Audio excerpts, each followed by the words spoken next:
Welcome to Scope Science class. मैं हूँ जरलिश राना। आज की जो हमारी वीडियो होगी इसमें हम करेंगे जी पास्ट पेपर से कुछ क्वेश्चन सॉल्व। बहुत सारी हमारे जो पिछली वीडियोस थी उसके कमेंट सेक्शंस में और ईमेल्स में बहुत सारे स्टूडेंट्स ने कहा कि जी हम उन्हें बताएं कि क्वेश्चंस किस तरह अटेम्प्ट किया जाता है या पास्ट पेपर्स कैसे सॉल्व होगा। तो हमने सोचा क्यों ना आज फिर अपनी वीडियो जो है इसके अकॉर्डिंग प्लान करते हैं। आज के जो क्वेश्चन होगा, आज की जो वीडियो है उसमें हम पास्ट पेपर्स के कुछ क्वेश्चन सॉल्व करेंगे। मैंने 2 सेट क्वेश्चन सेलेक्ट किए हैं। ये जो हमारा टेलीकम्युनिकेशन का पार्ट है उसका ही पार्ट है। इस तरह हमारे क्वेश्चन भी जो है 2 हम सीख लेंगे कि किस तरह सीएसएस में क्वेश्चंस को अटेम्प्ट किया जाता है और किस तरह जो है हम अपना टॉपिक भी कवर हो जाएगा और हम अपना पेपर में क्वेश्चन अटेम्प्टिंग टेक्निक भी देख लेंगे। तो सबसे पहले जो क्वेश्चन मैं देखूंगी वो जी है फाइबर ऑप्टिक्स के बारे में। फाइबर ऑप्टिक्स का जी क्वेश्चन आया है जी, ये 2020 की जो अटेम्प्ट थी इसके अंदर आया था। उस क्वेश्चन का एक पार्ट है 20 मार्क्स का क्वेश्चन होता है, उसमें से मैंने 2 पार्ट चूज़ किए हैं आज की वीडियो के लिए और दोनों ही टेलीकम्युनिकेशन से मैंने चूज़ किए हैं। सबसे पहले जी आता है, ये जो क्वेश्चन आया है ये है where and how fibre optics are used, also write down their advantages and disadvantages. यानी इस क्वेश्चन के 2 पार्ट्स हैं। पहले में वो पूछ रहा है फाइबर ऑप्टिक्स क्या होते हैं और दूसरे क्वेश्चन में वो पूछ रहा है कि एडवांटेजेस और डिसएडवांटेजेस क्या होते हैं। जी क्वेश्चन है 5 नंबर का, तो उसने इक्वली क्वेश्चन को डिवाइड किया, यानी दोनों जो पार्ट्स होंगे हम उनको इक्वल लेंथ पर लेकर चलेंगे। ये नहीं होगा कि हम फाइबर ऑप्टिक्स की डेफिनेशन सिर्फ लिख दें और नीचे जो है उसके एडवांटेजेस और डिसएडवांटेजेस की 2-2 सफ़े लिख दूँ, ऐसा नहीं होगा।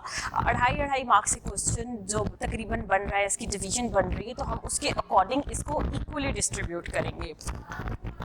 सबसे पहले हम आ जाते हैं जी इंट्रोडक्शन पर। सबसे पहले जो डेफिनेशन वो पूछ रहा है कि where and how fibre optics are used. ये टर्मिनोलॉजी ये यूज़ हुई हुई है ना, इसका मतलब है कि हमें इसको डिफाइन करना ही होगा। तो सबसे पहले हम इसको डिफाइन करेंगे, इंट्रोडक्शन देंगे। डेफिनेशन की आप हेडिंग डालें, मैंने इंट्रोडक्शन लिखा है। सबसे पहले जी मैं लिखूंगी, आपकी स्क्रीन पर भी आ रहा होगा, fibre optics is a communication technology which makes the use of light and carry data, voice messages and information along a glass fiber as thin as human hair. It is also known as light pulse media. इसके अंदर जी मैंने definition के अंदर बता दिया कि एक communication technology है, ये लाइट का भी इस्तेमाल कर रही है और डाटा कैरी कर रही है। वो डाटा वॉइस भी हो सकती है और इमेजेस भी हो सकते हैं, और जो इंफॉर्मेशन है उसमें एक जो पाथ है, यानी जो इसको ट्रांसमिट करने के लिए हमें जो फाइबर ऑप्टिक्स के जरिए जो डाटा जाता है, यानी कोई ग्लास फाइबर है वो इतना ही थिन है कि जितना कि ह्यूमन हेयर, और इसको हम एक लाइट पल्स मीडिया भी कहते हैं। आप देख सकते हैं कि डेफिनेशन कॉम्प्रिहेंसिव भी है, ब्रीफ भी है, और इसके अंदर सारी की सारी जो एक फाइबर ऑप्टिक्स की डिटेल है, नेसेसरी इंफॉर्मेशन, ये डेफिनेशन वो कवर कर रही है। इसके बाद आ जाते हैं जी हम पार्ट्स ऑफ फाइबर ऑप्टिक्स पे। उसने ये पूछा नहीं है, लेकिन इसको मैं डेफिनेशन का ही एक, आप जिसको कहते हैं ना थोड़ा ज़्यादा एलैबोरेटिव करने के लिए कि थोड़ा एक्सप्लेनेटिव भी हो जाए मेरा आंसर, तो उसमें है। डायरेक्टली उसने नहीं पूछा, लेकिन हम हल्का सा रेफरेंस ज़रूर देंगे, इसकी डिटेल्स नहीं बताएंगे।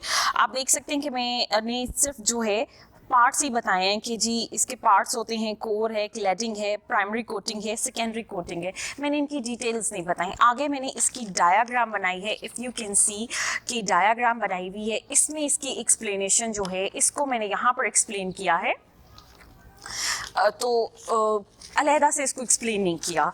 उसके बाद जी आ जाते हैं, हमने देखना है कि उसने क्वेश्चन में पूछा था कि वर्किंग और यूजेज क्या है फाइबर ऑप्टिक्स की। तो आगे जी अगला जो पार्ट होगा वो मैं उसमें बता रही हूँ कि यूजेज ऑफ फाइबर ऑप्टिक्स।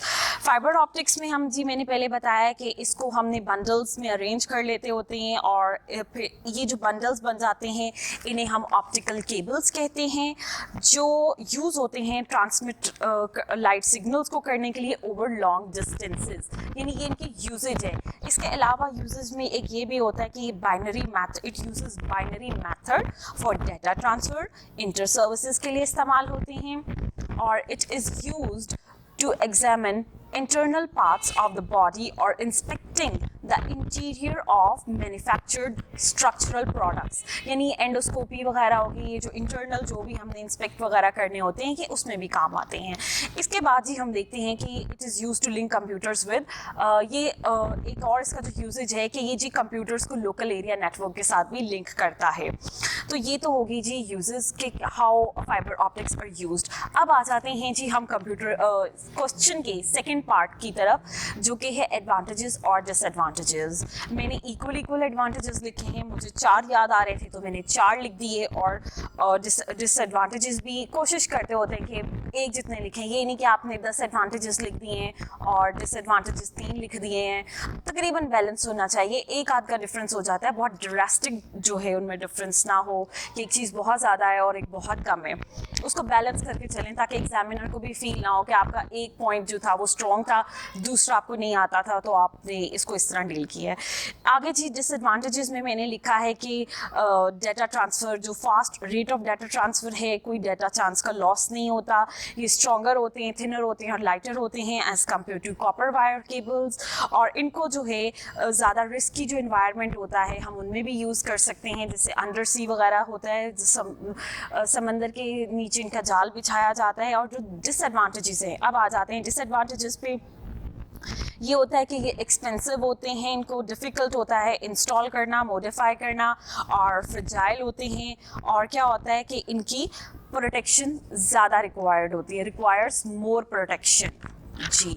तो ये हो गए जी हमारे क्वेश्चन जो है एक ओवरऑल हो गया। आप अगर चाहते हैं कि आप, ये आप पे डिपेंड करता है कि आपकी क्वेश्चन अटेम्प्टिंग टेक्निक क्या है, आप बुलेट्स में लिखते हैं, उसको एक्सप्लेनेटिव होता है। साइंस का ये होता है कि साइंस के पेपर में आप बुलेट फॉर्म में, पॉइंट्स की फॉर्म में क्वेश्चंस को अटेम्प्ट कर सकते हैं, वो आपका, उसका ज़रूरी नहीं है कि अगर आपको ये जैसे डिसएडवांटेज में एक्सपेंसिव मैंने लिखा है तो मैं इसके लिए 3-4 लाइनें बनाऊँ कि जी fibre optics is very expensive, it is very costly to buy, इस किस्म की कहानियाँ डालने की ज़रूरत नहीं होती है। तो अगर मैंने एक्सपेंसिव भी लिख दिया है, ब्रीफली मैंने अपनी बात को बता दिया है, तो वो भी बिल्कुल ठीक होता है। लेकिन इसका ये भी मतलब नहीं है कि ब्रीफ लिखने से मुराद कि मेरी जो बात है वो मुकम्मल मतलब ही ना दे रही हो, वो अधूरी बात ना हो, ये ना हो कि आपने अधूरा सी चीज़ छोड़ दी है। कोई उसके साथ अच्छा अगर आपको एडजेक्टिव मिलता है तो आप ज़रूर, एडवर्ब सॉरी मिलता है तो आप वो ज़रूर लगाएं ताकि आपकी बात जो है वो ज़्यादा एक्सप्लेनेटिव हो जाए। लेट्स सपोज अगर यहाँ पे मैंने ऊपर एडवांटेजेस में डाटा ट्रांसफ़र लिखा है तो मैंने साथ फास्ट रेट ऑफ भी लिखा है कि वो तेज़ी से पहुँचाता है, तो इस तरह ये बात ज़्यादा कॉम्प्रिहेंसिव मतलब दे रही है। अगर आप इसको लंबी 1-2 लाइनें भी बना के लिखना चाहते हैं अपनी तसल्ली के लिए और अपने क्वेश्चन की लेंथ बढ़ाने के लिए, तो वो आप पर डिपेंड करता है, आपकी स्पीड पर डिपेंड करता है, आपकी पेपर मैनेजमेंट पर करता है कि आप कितनी जल्दी जो क्वेश्चंस अपने कंप्लीट कर लेते होते हैं। क्योंकि ये 5 आपने इस किस्म के जो 8 पार्ट्स करने होते हैं, अगर आप हर एक को इतना एक्सप्लेन करेंगे और 3-4 5-5 सफ़ों पे लेकर जाएंगे तो ज़रा मुश्किल हो जाएगा, क्योंकि आपने इसके बाद जनरल एबिलिटी का भी पेपर करना होता है। तो जी ये हमारा हो गया एक क्वेश्चन जिसमें था हमने देखा फाइबर ऑप्टिक्स का। अब जो दूसरा क्वेश्चन है वो जी मैंने लिया है जीपीएस का, how does it work. Question आया था जी, ये भी 2020 की अटेम्प्ट का है, लास्ट उसका क्वेश्चन था I think. What is GPS, how does it work. इसके भी जी 2 पार्ट्स हैं कि जीपीएस कैसे काम करता है और जीपीएस क्या होता है और जीपीएस कैसे काम करता है। सबसे पहले जी हम देखते हैं कि जीपीएस क्या होता है। इसने सबसे पहले यही पूछा है कि जीपीएस क्या होता है। सबसे पहले फिर हम डेफिनेशन बताएंगे। सबसे पहले तो जी आप देख सकते हैं कि एक एब्रीविएशन ही है, तो हम उसको ज़रा एक्सप्लेन करेंगे कि GPS is the abbreviation of global positioning system. It is combination of 24 well spaced satellites that orbit around Earth and provides users with positioning, navigation and timing services. यानी इसके मैंने ये भी बता दिया कि ये कॉम्बिनेशन है सैटेलाइट्स का। इसके अलावा फिर मैंने बता दिया कि इसके जो 3 इंपॉर्टेंट फंक्शंस हैं वो ये परफॉर्म करता है। इसके बाद मैंने ये बताया कि ये जी अमेरिकन जो स्टेट है वो इसे ओन करती है, लेकिन ये पब्लिक सर्विस के लिए उन्होंने अलाउ किया हुआ है, इसको फ्री यूज़ कर सकते हैं। इसके बाद जी हम देखते हैं स्ट्रक्चर ऑफ जीपीएस, जो क्वेश्चन का अगला पार्ट आ रहा है। हम इस अभी ये जीपीएस की एक्सप्लेनेशन भी हम बता रहे हैं कि अब क्योंकि आगे इसने जब कहना है कि भी वो काम कैसे करता है, तो थोड़ी स्ट्रक्चर से हम बेस बनाएंगे, बाकी हम डिटेल्स में नहीं जाएंगे, थोड़ी पर स्ट्रक्चर की बेस बनाएंगे, तभी हम उसकी वर्किंग जो है वो उसको एग्जामिनर को समझ आ जाएगी कि भाई ये कहना चाह रहा है। स्ट्रक्चर ऑफ जीपीएस में जी 3 सेगमेंट्स होते हैं जो कि मैंने पॉइंट्स बनाकर लिखे हैं। सबसे पहले जी आता है स्पेस सेगमेंट, जो 24 सैटेलाइट्स पे कंसिस्ट होता है। उसके बाद कंट्रोल सेगमेंट आता है। कंट्रोल सेगमेंट जी वर्ल्ड वाइड जो होता है मॉनिटर है, और इसमें कंट्रोल स्टेशंस इंक्लूड होते हैं। और ये क्या करता है जी, जो इसका काम होता है कंट्रोल सेगमेंट का, ये सैटेलाइट्स को उनके ऑर्बिट्स में मेंटेन करता है, उनकी हेल्थ को मेंटेन करता है जो सैटेलाइट्स होते हैं। फिर जो सैटेलाइट्स का क्लॉक डाटा होता है ये उसको भी उसको भी एडजस्ट करता है। इसके अलावा एक इसका और इम्पॉर्टेंट फंक्शन होता है कि इसने क्या करना होता है, कॉन्टिन्यूस जो डेटा अपडेटिंग करनी होती है। इसके बाद जो तीसरा सेगमेंट आ जाता है वो है जी यूज़र सेगमेंट। यूज़र सेगमेंट इसका लास्ट पार्ट होता है जो यूज़र के पास होता है। इसमें ये होता है कि consist of GPS receiver equipment होता है, ये इस चीज़ पे कंसिस्ट करता है।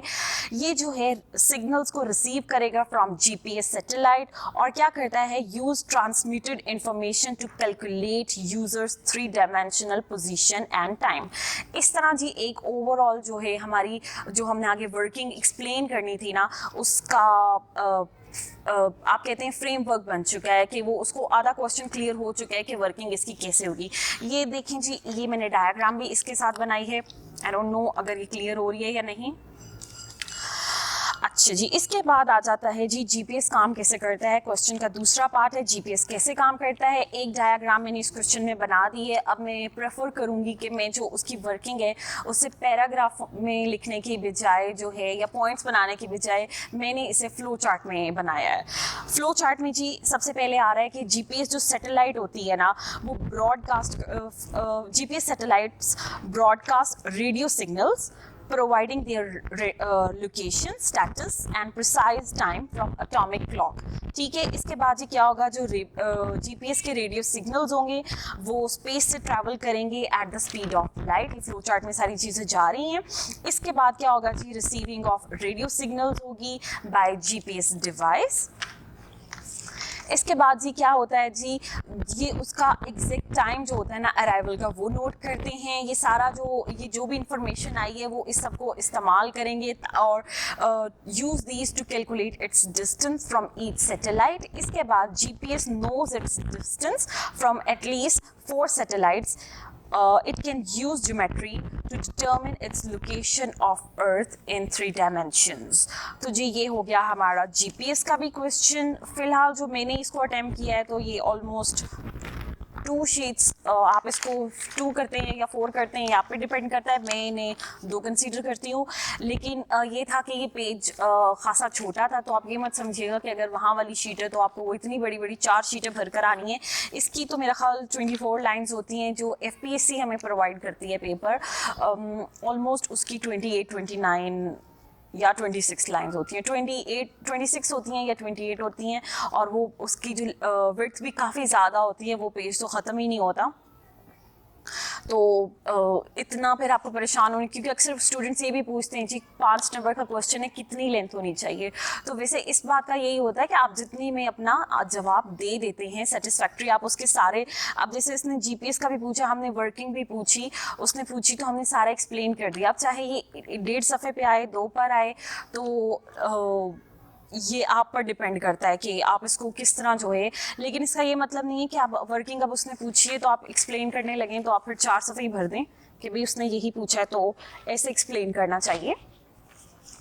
तो ये हो गया है जी हमारा 2 क्वेश्चंस हो गए हैं।